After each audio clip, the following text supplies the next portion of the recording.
Just asked Analia, can I do my birth story tag? And she's like, yeah. And I'm like, okay. Hey everyone, it's Cinella from don'tsayhurry.com. And I am doing the birth story tag. It was created by Bree from, let me check. I just had to double check. From Mommy Brain. If you aren't subscribed to her channel, I will leave her link down below so you can go check it out. And all the other moms that are doing the birth story tag. So there are 20 questions, and I've a little background if you're new to my channel. Hi, welcome. Click that subscribe button. I'm doing VEDA every day in August, so you can kind of get to know me a little bit better. And I also have a VEDA playlist in case you want to go back and check those out. I have 3 girls. I'm gonna do this birth story tag on my last one, which is she's already 3 years old. And maybe I'll do my other 2 girls at a later date. But let's go ahead and get started.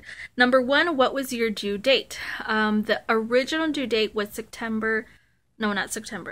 August 29th, which I remember because my birthday is on the 29th. My husband's birthday is on the 29th, and his best friend's birthday is on the 29th. So we were like, oh, cool, another 29 baby.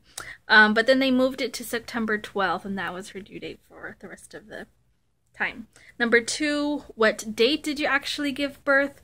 July 30th. So she was 5 weeks early. Number 3, in the days leading up to your birth, how did you prepare? Or what did you do to prepare?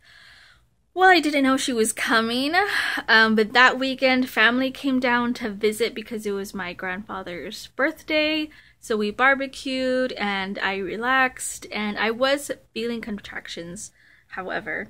I didn't do much, maybe a little bit more walking in the evening.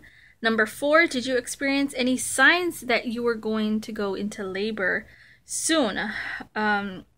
And like I said, I was getting contractions, but I thought they were Braxton Hicks. I didn't think that they were actually contractions. But I was wrong. Number 5, rate your pre-birth nervousness from 1 to 10. 1 being not nervous, 10 being super nervous. Or petrified is what she put.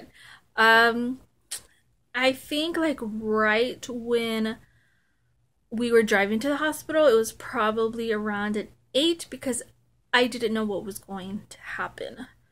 I didn't think I could make it to my hospital, which was where my doctor delivers, which was about 30 minutes away. So we just went to our local hospital in the next city over. So I was like, oh, what's gonna happen? Let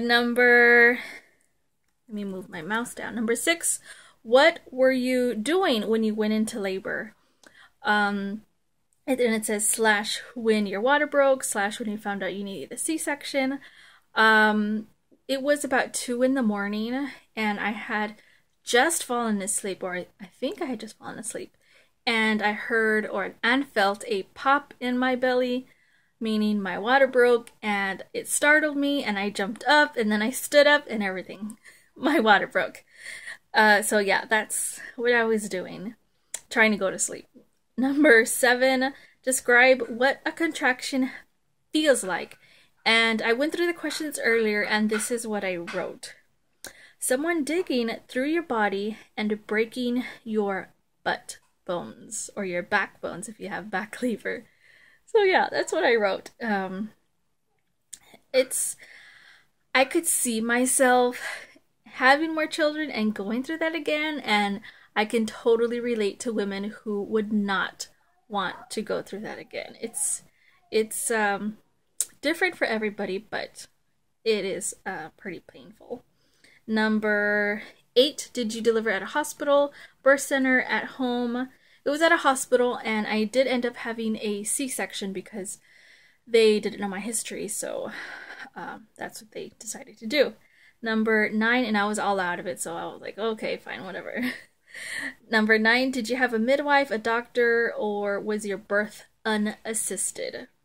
It was a doctor, the on-call doctor, so I didn't know him. That was kind of odd. a new experience for me. Number 10, who were your other supporters?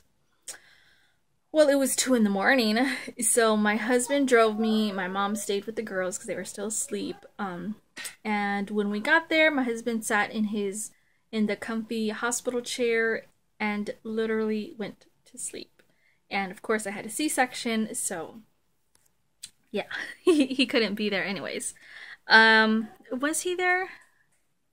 I think he was there like right before everything happened, and yeah, keep watching. Number 11, what were you really glad you had during your birth? Again, I had my C-section, so I was really thankful, or I am really thankful for those warm blankets that they put over you. They cover your arms, they cover your legs, they wrap it around you.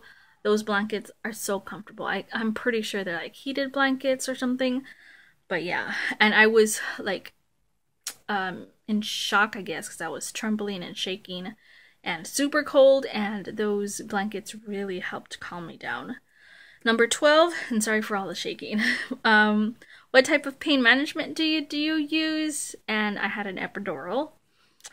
And sometimes, or even after a while, I did consider the epidural like the worst part of my pregnancy or of the delivery. Number 14, did you experience the ring of fire? I didn't have a natural birth, so that does not apply to me. Number 15, what was your first thing that popped into your head when you saw your baby? Well, I have to talk about my other 2 girls right now. The other 2 were also C-sections, and this happened with all 3 of my girls. As soon as they cut me open and they birthed the baby, and I heard her cry, I passed out. So, let's see. The only one I kissed was Eliada, my second, because that was a scheduled C-section, and I couldn't wait to kiss her feet.